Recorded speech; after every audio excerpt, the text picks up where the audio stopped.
Hi, welcome to IEP Overview. This is the first session in the IEP On Demand series. I'm Amy Shelley and I'm going to be facilitating this session. Each one of the trainings that's provided by the Mississippi Department of Education begins with the vision and mission. Pause your video now and read over the vision and mission of the Mississippi Department of Education.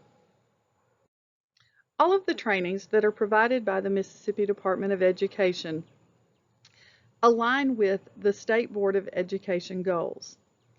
Pause your video and look over the 6 State Board goals that are listed on this slide. For each of the IEP on-demand training sessions, you will be using the IEP guidance document and the MDE IEP form. You can find these on the MDE webpage under the Services tab on the Special Education page under the Information and Publications.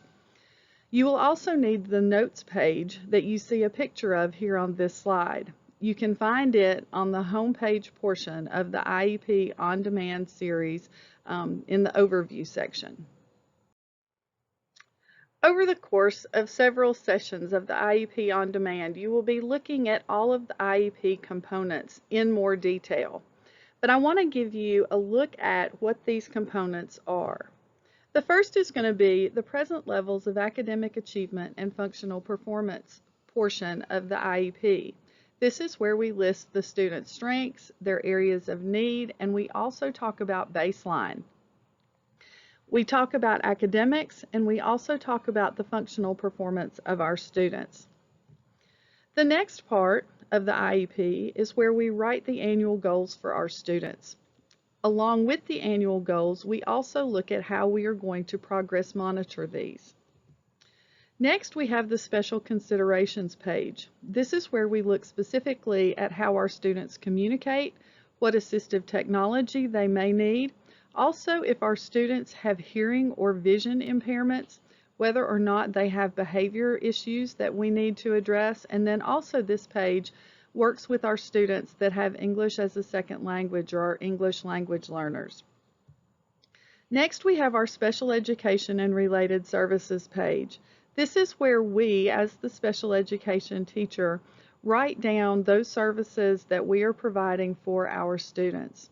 It's also the place where we look at related services. If our students receive physical therapy, occupational therapy, if they're involved with speech, those extra services that we provide to them.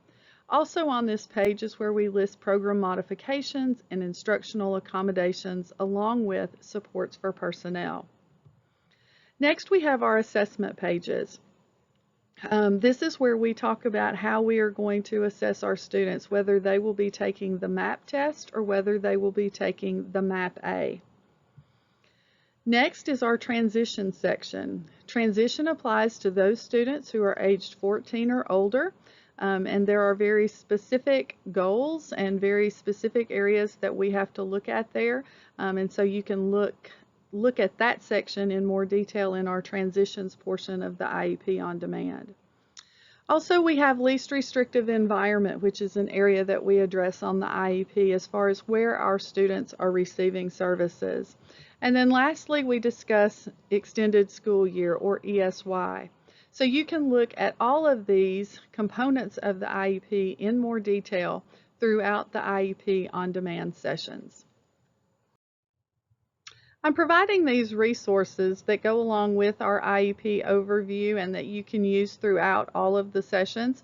The first is the IEP checklist, and this is just a really handy tool that after you've written your IEP, or perhaps before you write your IEP, of all the different areas that you need to consider and the information that needs to be included in an IEP for your student.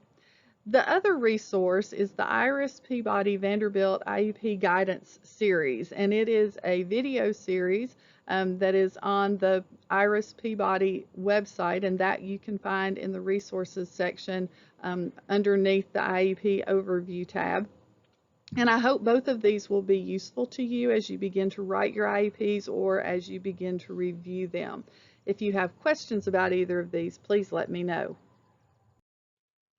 For more information on IEPs or to request additional trainings, email Amy Shelley at ashelley@mdek12.org.